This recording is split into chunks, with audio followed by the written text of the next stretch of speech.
How did you guys decide, like, hey, let's like hop on these trends, like let's do the fun, cool stuff? Marketing in our field is really hard. Like, and when I say hard, I guess it just means it's competitive. Like, you've got firms that are spending 1 million plus a month on advertising.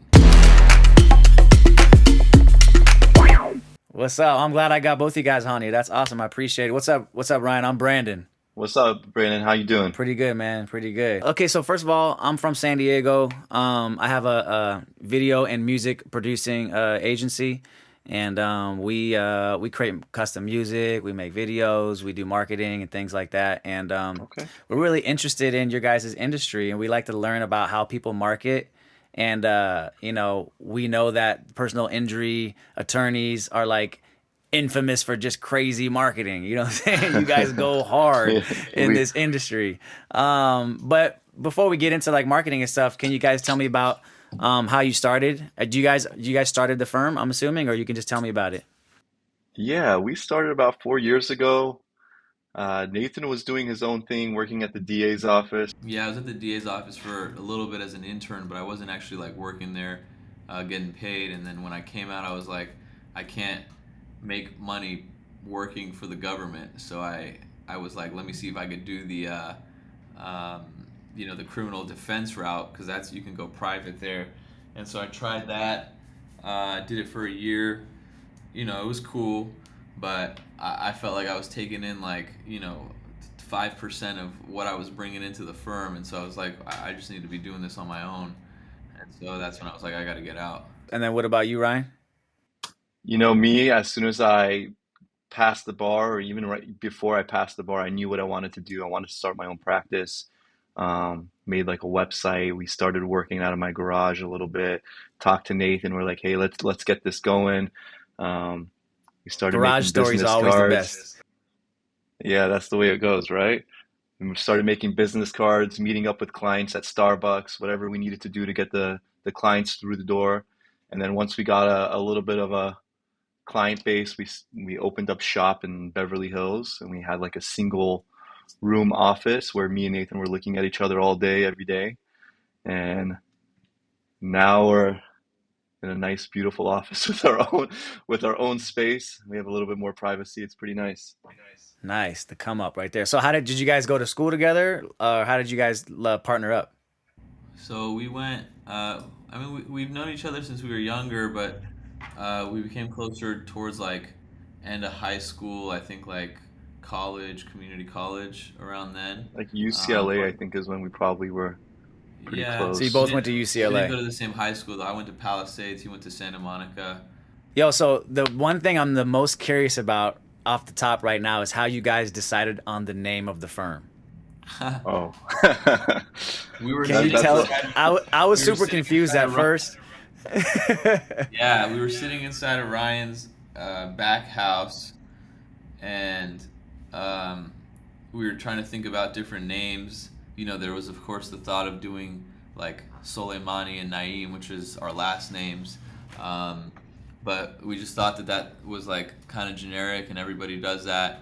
And then there are people who do random names, like there's you know law firms that have firms named after streets or Right. Okay. landmarks, or if they're in a certain area, like West Hollywood Law Group, for example. I don't want to. That's not. I don't want to name one of my competitors in this, so I'm not going to say the names. But that's how they were doing it. So we thought, well, how is there a way we could do it differently? And we decided. I went to USC Gould School of Law, and Ryan went to Thomas Jefferson. And I said, well, Gould and Jefferson sounds pretty damn good.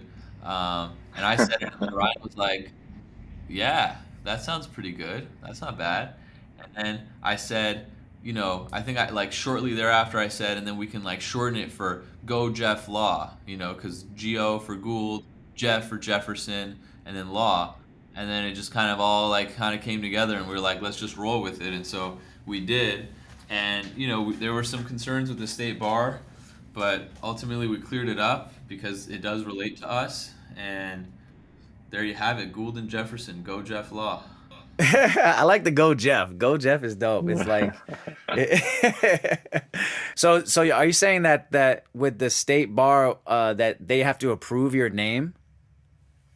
Yeah, anytime you Yeah, do so we had to go back and forth. They're like, hey, you guys aren't named Gould and you're not named Jefferson. Why is your name Gould and Jefferson? But once we informed them, like, hey, we have ties to these schools and we're kind of using this as like, kind of like an appreciation to our school and showing them that this is like where we come from. And I think as once they saw that, they were like, yeah, that's fine. So what if you came to them and said our law firm's gonna be called Super Dope Law Firm, I think that's fine. I don't know. but they had an issue with that? Yeah, you could probably do that. I mean, like, as long as it's not misleading. And so that was where they tried to say, "Hey, what's Gould and Jefferson?" Because they're like, that could be misleading. I think the letter they sent us was like, "Well, how does this relate to you?" And I think once we explained it, they were giving us a little pushback. But I had initially called. I mean, I did everything on my end to try to cover our bases. I called the state bar hotline and I was like, "Hey, this is what we want to name our firm." And there was literally a guy that said, "Hey, that should be fine as long as you do a FBN, a fictitious business name." And so I was like, "All right, it seems like they're not having a problem with it at all." Of course, lo and behold, we like end up applying or just giving our information and everything to the state bar like months and months later after we've made our website, we've done our business cards, we've done our everything, just like marketing, everything. And they're like, "Please explain yourself." And we're like, "What? Like, what are you talking You're like, about?" I have a billboard that Yeah. says it right now. You're telling me this is illegal? Yeah, like no. Well, at that point, it was like, well, I told my mom that this is what the Yeah, firm I name told was my going to mom be. though, but my mom likes the Yeah. name.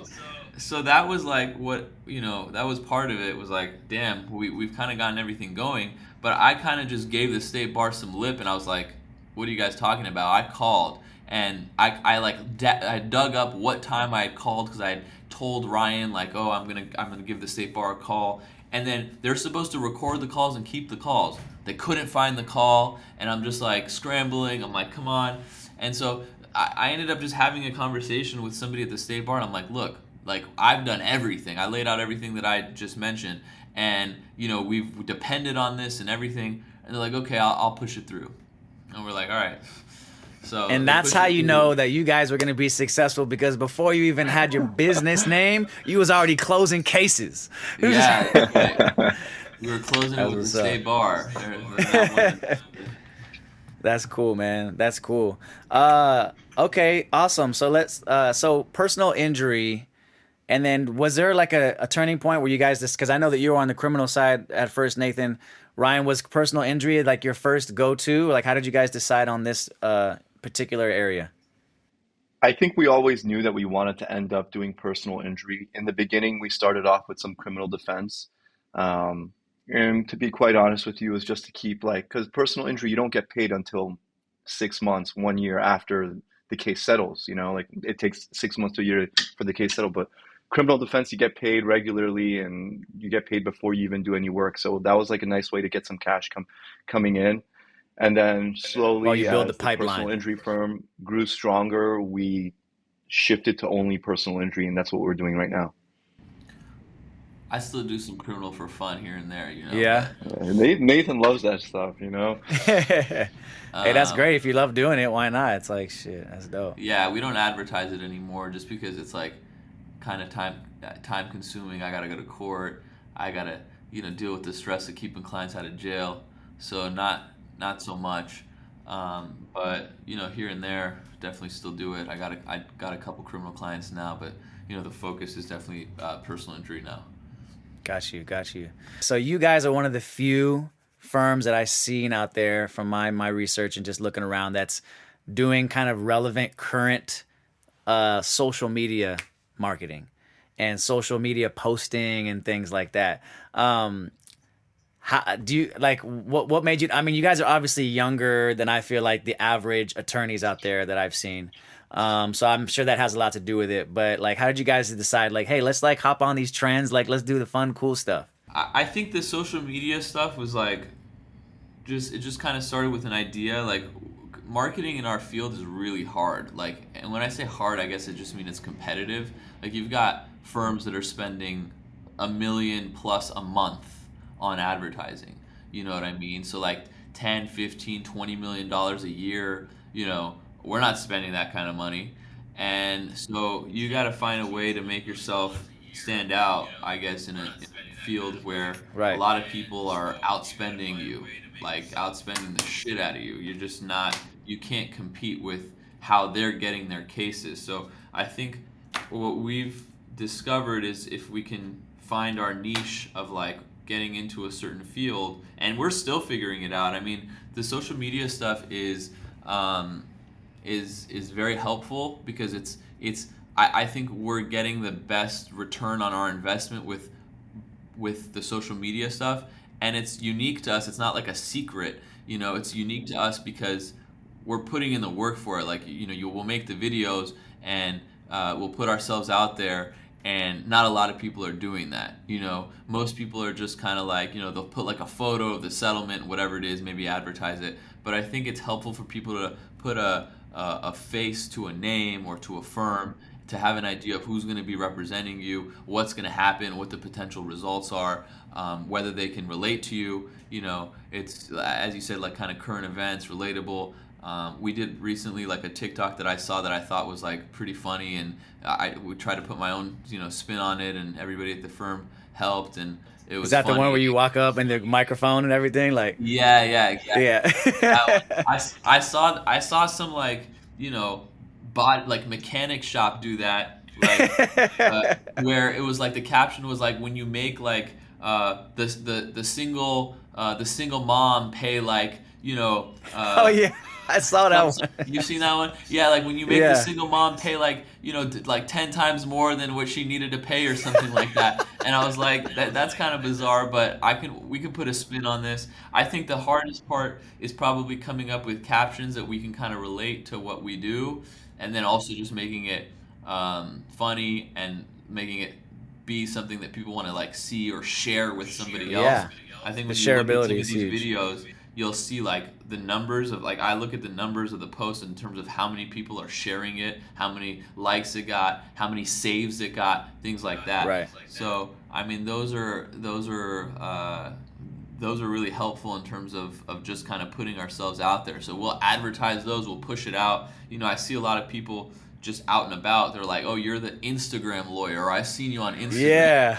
And so like, it's cool, it's whatever. It's like, this Instagram But isn't that's like, great though, because that means he recognizes you. That means you're in his brain. That means you're like top of mind. And I feel like that's so big in any industry, but especially yours, like staying top of mind, because like your service is like something that someone only really thinks about until they need it. You know what I'm saying? And it's like being able to be the person or the brand or the firm that pops up in their head when that happens is so important. And doing stuff like that is obviously working for you guys. You know, yeah. that's awesome. Yeah, I mean the relatability aspect of it is so huge too, because it's like, I mean, do you feel like you guys are attracting a younger client, or does it not? Are you thinking it's affecting the type of clients you I get? would say so. I think most of the clients that we do get are generally on the younger side. I mean, we definitely get older people as well, but you have to look at the demographics of who's going on Instagram, who's going on TikTok. They're generally going to be the younger generation. Having said that, I was like in the jacuzzi at the gym like a couple days ago, and this guy is like, "Oh, I saw you on TikTok." He's like 55, 60 years old. So I'm like, "Oh, okay, like it's reaching them too." But I think generally we have like a younger client base. What do you think, Nate? Yeah, I mean, I think the younger people are like, okay, these guys are young, they're sharp. I understand what the hell they're saying.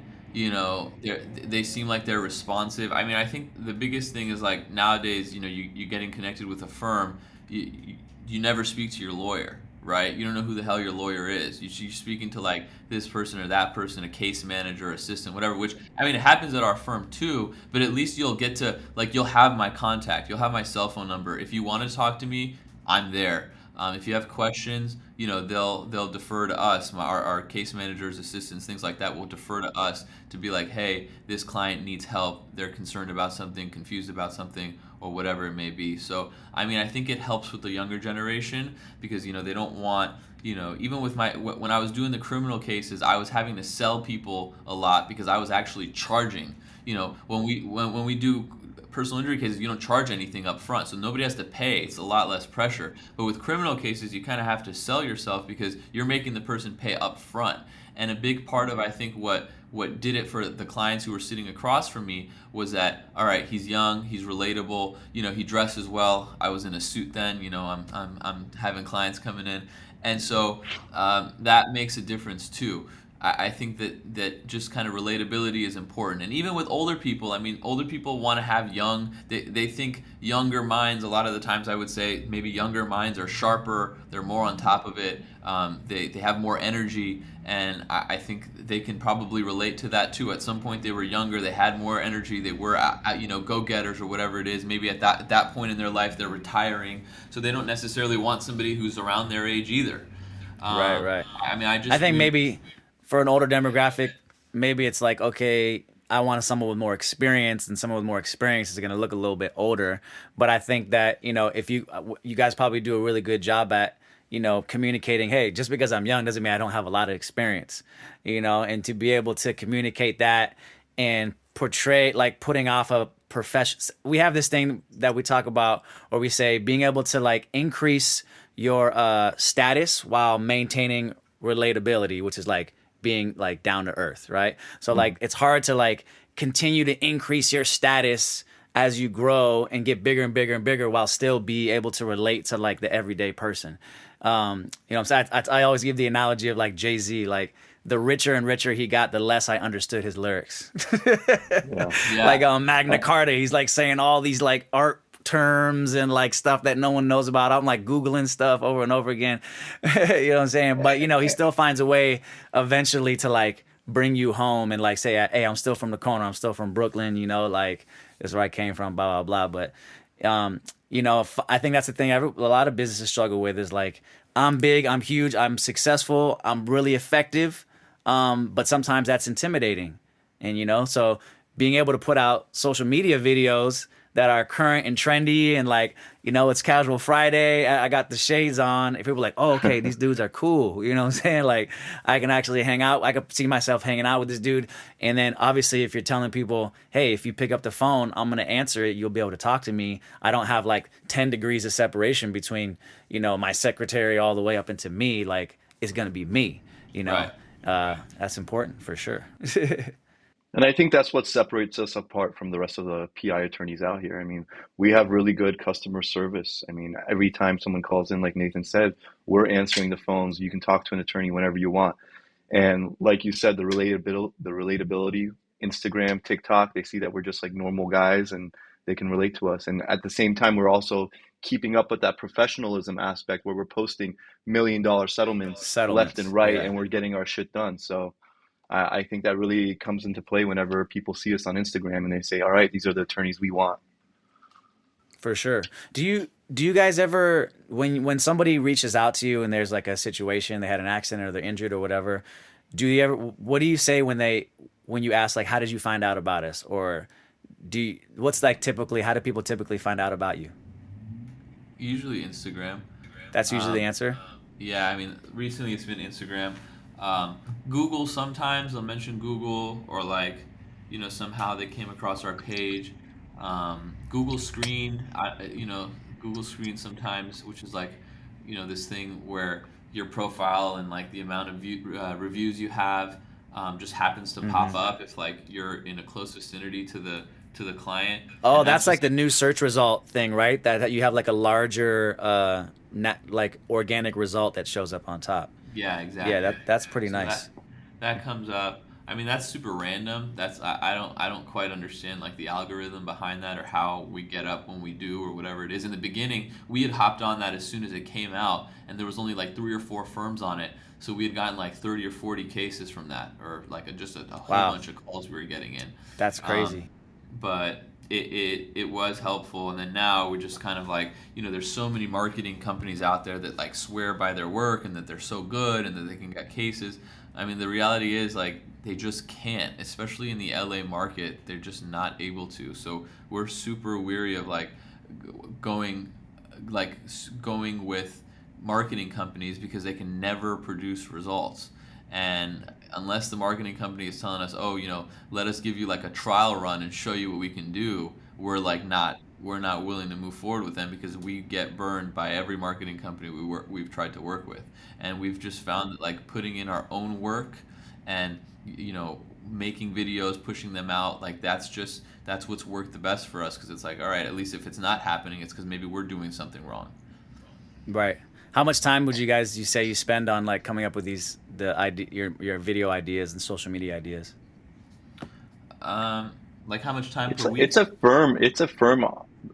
Everyone in the office is helping out. They're putting in their own ideas. They're putting twists to different types of videos. Like our staff, they're constantly sending us videos like, "Hey, we should do something like this." So I don't think it's just me and Nathan. I mean, yeah, we're the ones that are mostly in the videos, but we have a whole team basically that's really dedicated to making this succeed, and I think that's important.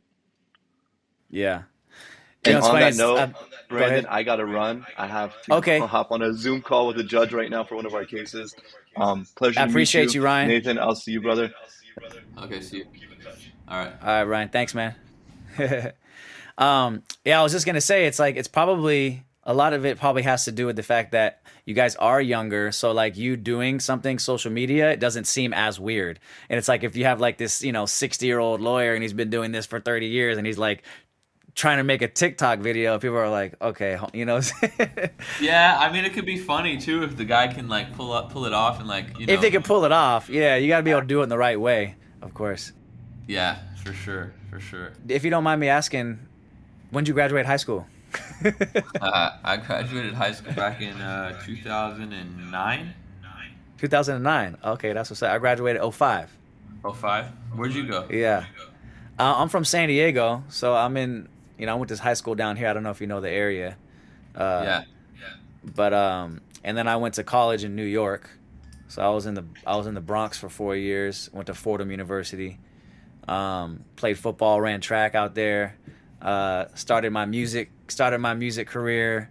Okay. That's where like it really started out there. You know what I'm saying, with a few other schoolmates, and like started my label, and then like started producing other artists and stuff, and then came back home. And I mean, San Diego is tough, like it's tough to beat San Diego, man. Like I still have strong desire to go back to New York all the time. I visit a lot and stuff, but I couldn't. It's funny. I couldn't. San Diego, and New York are probably the only two other places I would live in outside LA. Really? Yeah. Yeah. So you've been to San Diego? I've been to San Diego a bunch. Ryan went to law school out there. Thomas Jefferson's actually in San Diego.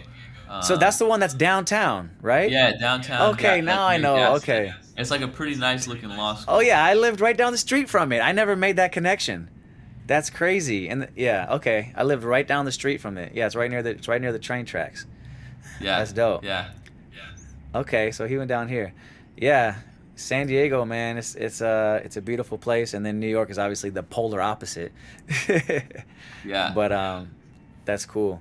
So do you guys ever think about like, I mean, I'm sure it's been going on for 4 years, but do you think about expanding in different parts of California?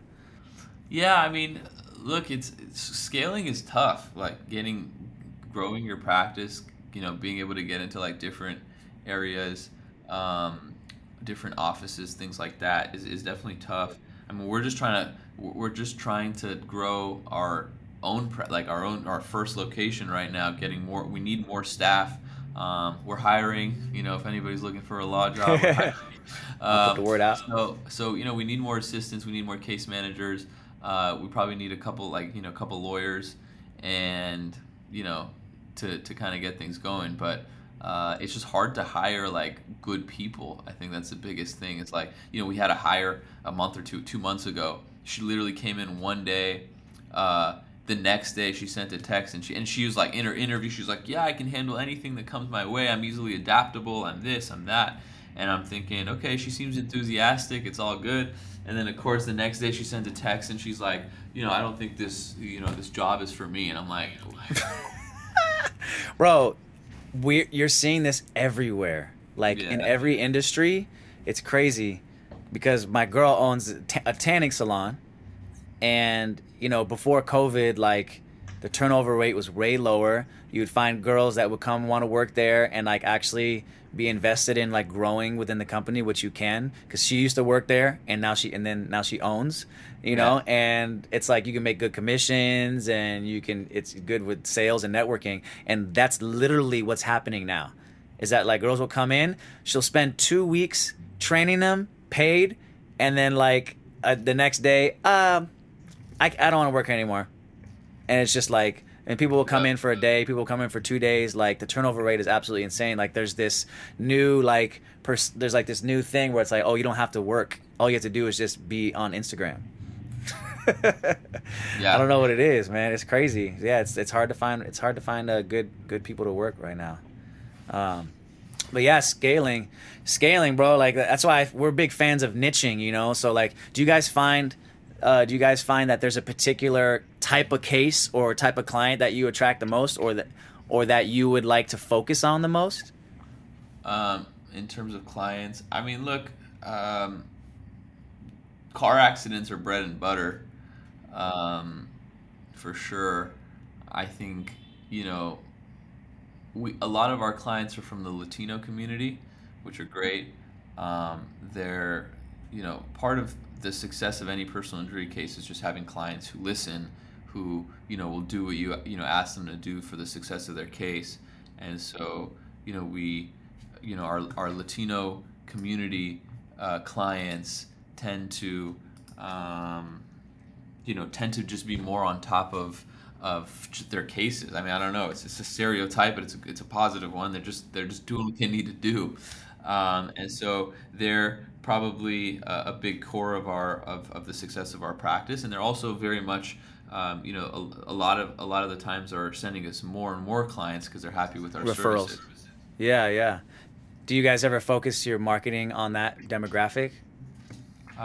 We not no. I mean, I'm sure that would be helpful, to do that, and we haven't really specifically tapped into that. But maybe we could try to do You guys got that. to drop some TikToks in Spanish, bro. What'd you say? But You got yeah, to drop some. You got to drop some TikToks and reels in Spanish. yeah, right. I mean, that's not a bad idea. And so yeah, I mean, but I mean, we have pretty diverse clientele, so like that just it's just maybe more we have more so, from the Latino community. So that's just kind of how I feel. But generally, we're not targeting a specific demographic, to be Got honest. you. Yeah. Is there a specific case that pays the most in your industry? Not really, because in order for personal injury to happen, like not properly, but like if you have a big injury, that's just one step in recovering big money potentially, right? The stars have to align in order for for an attorney to have success in a personal injury case. What I mean by that is, client has to unfortunately be pretty badly injured. Um, the side that caused it has to have proper coverage, like a high amount of coverage. Because if they're, somebody who, works a 9 to 5, is making, 30, $40,000 a year, they're not going to have good coverage. They're just going to have the minimum required by California law, which is $15,000 for bodily injury. So you got a person with a brain injury rear-ended by somebody with, a $15,000 policy. Guess what? You're only getting $15,000. And so, step one is the unfortunate big injury. Step two is a big policy. And if the other side doesn't have a big policy, you can get what's called underinsured motorist coverage for bodily injury. Different insurance companies have up to like $1 million or more of coverage. Obviously, you got to pay for that every month.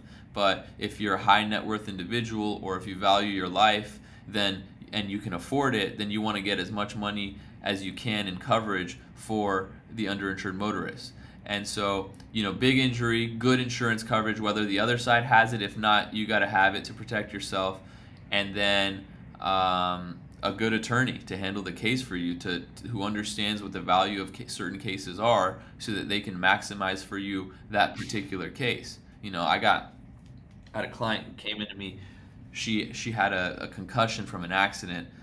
She was trying to handle it herself. The other side didn't have insurance. She had what I told you about, which is underinsured, uninsured motorist coverage for bodily injury. They're kind of interchangeable. And uninsured is whenever the other side just doesn't have insurance at all. And so she had that up to $50,000. And she had a concussion, and there were certain terms in the medical reports that I was familiar with, that I was able to. She let me take over. 8,000 was the best offer she was getting. She let me take over, and after 2 months of talking to the adjuster back and forth, explaining to the adjuster what her injuries were and outlining it and saying, hey, if you don't pay this, we're going to put the pressure on you, they end up paying the full $50,000. And so, that's just because I understand what the claim is. I understand what the injury is, and I know how to articulate that to the adjuster. And if the adjuster knows that I know, they're not going to play around and waste their time and money to get counsel involved, so that we can go through this whole process. So you gotta understand what the other side is going through, what their injuries are, and what the value of that injury is. Got it. Wow, that's amazing. So are you capped at the policy though? Do you guys ever get above the policy? Typically, you are capped at the policy. There are exceptions that apply, and that exception, if I can make it as simple as possible, is if I demand to the insurance company, let's say it's your insurance company and you rear-ended me, all right? If I demand to your insurance company to pay your policy limits, okay, and the case is very obviously worth the policy limits, but your insurance company is playing around and they don't offer it, then they potentially have what's called an open policy. And so, an open policy is that since they had the opportunity to protect you and settle the case within the policy limit so that you don't have to come out of pocket at all, and they didn't, they could be on the hook for any excess amount. Wow. Damn. Yeah, and so the best example I can give you of that is that I had a case that there was a conflict, so I had to refer it to one of my friends. The injuries were really bad; they were significant, and it was probably worth like $500,000 or $600,000. The policy on the other side was only $15,000. My buddy demanded it; they didn't pay it. Completely dropped the ball. He demanded it. They said, "Okay, let us get back to you. We just need a 10-day extension." He gave the 10-day extension. They didn't get back to him in time within the 10-day extension. The policy was now open, and he ended up getting $500,000 on what the insurance company could have just paid $15,000 on and closed it out. Wow. So, I mean, you would think at this point, when they realize, how much support there is out there, like you guys, that when they're confronted with a situation like this, to just pay their policy. But I mean, they're nickel and diming. It was super bizarre. It was like crystal clear that was an open policy. That doesn't happen often. It's extremely rare. But it was interesting situation for sure, and those clients were extremely happy. They're like, you turned nothing into something. And it doesn't even matter if the person that like, for example, if if the other side that has the insurance policy of $15,000, they're working the 9 to 5, they don't have any money, assets, anything. It doesn't matter if they don't have money or assets. It doesn't matter that anyways, even if you went after them, they weren't going to be able to pay. All that matters is that the insurance company had the opportunity to settle the case within those limits. They failed to do it. Now they're on the hook for anything above it. Right. Man, that right there is like such valuable, amazing information. I mean, now I understand the process so much more. If I heard that from you and I'm like trying to make a decision about a personal injury attorney because there's a million of them, like hearing stuff like that, being so transparent, I'd be like, yo, these guys are legit. Not everybody's transparent. Like, you got people calling lawyers, or like you have people under the impression of like, oh, well, my injury was way worse than that guy. He's on a video with you and you're talking to him and everything's all good and he's laughing and smiling. He seems like he's fine and you got him $3 million. I'm like, my head is killing me. I can't even walk. My eyes are sensitive to light. Like, my case has got to be worth $10 million. But what they don't understand is, okay, wait, what are the parameters that we have to deal with? Because yeah, you might have a case that's worth a couple $100,000 or $1 million or whatever, but how much money does the other side have? How much insurance do you have to cover yourself? Because that's what we're working with, and that's the reality. And so I try to explain that to them. A lot of the times we get clients who switch over from different firms because the other firm isn't explaining anything to them, and I'm like, hey, well, this is how it works. And then when I explain it to them, they get bummed because they're like, well, shit, I'm not getting $1 million now. I know that, but But at least they because know the reality. yeah, at They least they know know what the to reality. expect going in. Yeah. Yeah, when they know the reality, they're like, okay, at least he's explaining it to me. Now I know what to expect. When you set expectations, when you give attention to clients, whenever you show them that you care and you know what you're doing, then it's a done deal. That's awesome. Yeah, man. Process is so huge in sales. That's a big thing that we like to do a lot. Is like, like I can tell you all day long that I'm the best, I'm the best, I'm the best, but that's not gonna make you trust me. What's gonna make you trust me is me telling you everything about how I do what I do and letting you in. You know what I'm saying? I'm gonna let you into my world. I'm gonna show you us in the studio. I'm gonna show you us out on video shoots and this and that, and give you information and just continue to build your knowledge base about what I do. And when Right. you feel like you know everything that I know, that's when you're gonna trust me the most to take care of you. You know what I'm saying? Right. Like, Right. so yeah, that's beautiful, man. Well, cool. All right. So last part of this, man, is what kind of music you listen to? Music. I'm mostly like a rap, hip hop, R&B kind of guy. I would say. Uh-huh. I like, you know, kind of new school rap, old school rap, not super new school rap. Like I'm not like, you know, You Takashi from my six. era, so I know you don't like it that much.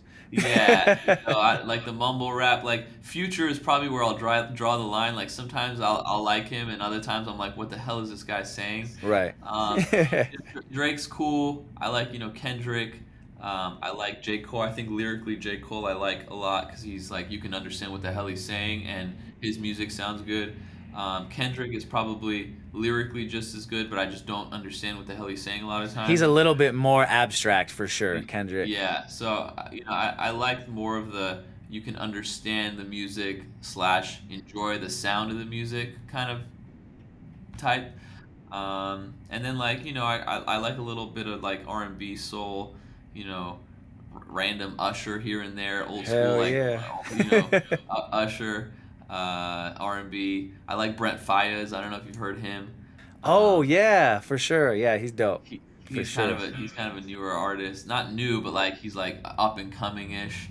Had a song with Drake. I liked him before he had the song with Drake. Oh, okay. Yeah, yeah, You there the you day go. oneer. Uh, so yeah, I mean That's that's kind of dope. what I like. Are you from LA? Yeah, yeah, from LA, born and raised. Born and raised. That's dope, man. Yeah, it's funny like with the mumble rappers of these days and like more so like lyricists. It's like all the rappers that like are constantly talking about like money and flash and all that stuff, like they don't make nearly as much money as the guys who don't talk about that stuff all the time. Right, right. Like you take a Kendrick, a J. Cole, a Drake, and it's like the majority of their songs are like introspective and like well thought out and have meaning and purpose, and they're the ones that are worth hundreds of millions, and the dudes that are just talking about money all day ain't making a fraction of Yeah, that. yeah. No, That's for sure, for sure. ironic as hell. That's crazy. You got any? Do you go to concerts? Um, what was the most recent concert that I did? It's been a while. I feel like. I know Ryan just went to Rufus. He said that was amazing. He did that in Denver, Colorado. Oh, did he Um, go to the Red Rock? yeah, Red Rocks? Yeah, I've still yet to go there. yeah. He said that it was the best concert he's been to. Um, Really? yeah, Do you but know the last. Russ? What'd you say? Do you know Russ, the artist Yes, Russ? yes. Okay, yeah, I saw him when he was here when he was in San Diego last, Okay, okay. over at San I Diego think State. my last concert was probably like I think it was a Bad Bunny concert. Oh shit! But not the most recent tour. Not the most recent tour. I think it was the one before that. One of my clients had like a box, and she invited me to go out, and I went with her. It was cool. Oh, okay. Yeah, his most recent tour has broke the record for the highest grossing tour ever, I think. Yeah, he's pretty popular. It's crazy. He just Yeah. keeps dropping hits, bro. Like every time he drops, like his songs are up there. I don't know anything he's saying, and I listen to it all the times. I find a way to listen to it. It's wild. That Yeah. Latin market is insane. Yeah. I did music in Brazil for a long time. I was in me and another guy I made music with. We went out. We visited one time, and then as a result of visiting, we ended up making a song about being in Rio, and then that led to us like shooting a music video in Rio, and then shooting a music video with like the biggest video producer in Brazil. His name's Conzilla. He has like 40 million subscribers or something, and then I just had like this weird out of nowhere like career in Brazil for like 3 years, and I was just out there Nice. all the time performing and stuff, and that was like on the rise of like the reggaeton. Like it was all we always had reggaeton since like forever, but like it was about to be like that worldly shit where everyone in the world was just copying it, like every style, everything. Yeah, yeah, it definitely it popped off. Like it just like the last like 5, 6, 7 years, it's been like really, really popping.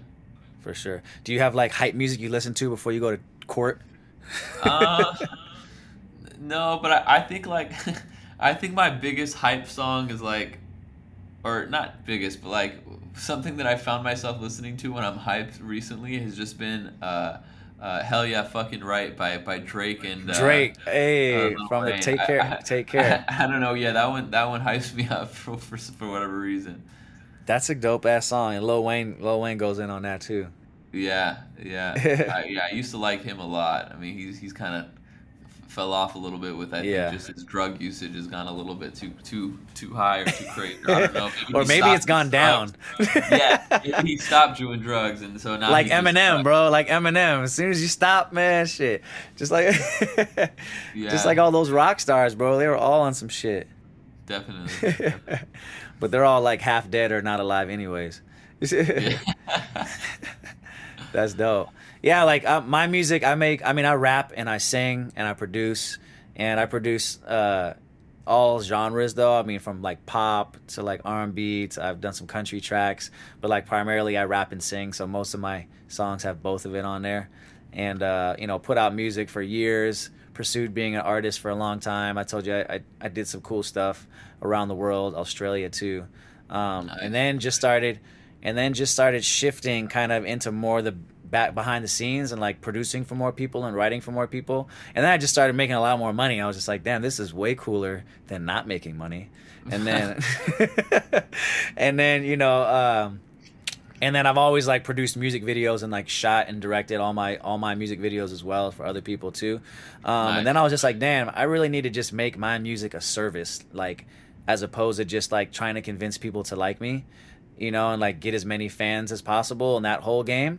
And it's just like I need to make it more so of I can create a dope ass product for you and you're gonna love it. We're gonna have a great experience, and then you just pay me for it, and that'd be great. And the experience has been like just way more fun, way more enjoyable, and just it's not nearly as stressful because I'm not worrying about like constantly worrying about like my image and all that stuff. Right. But now that we have the business that does that, I am doing that for the business, but it's not nearly as what's the word, egocentric. It's not nearly as focused on me. It's more focused on what we do. You know what I'm saying? For sure. For sure. Yeah. So yeah, we make jingles and stuff for businesses, and we shoot video content for businesses and do all that kind of good stuff too. So, but yeah, man, this was a great convo, man. I appreciate it. Yeah, you got it, man. For sure. I'm definitely going to be keeping up with you guys and watching for your content and everything. And make sure you follow us too on Instagram. I followed you from our business page today and my personal, so you'll be able to see that. I'll check it out. All right, bro. All right. Well, I appreciate you, man. Have a great rest of your day and keep doing your thing. Thank you. Thank you. Have a good weekend. All right. I appreciate you. You too. All right. Later. Bye-bye.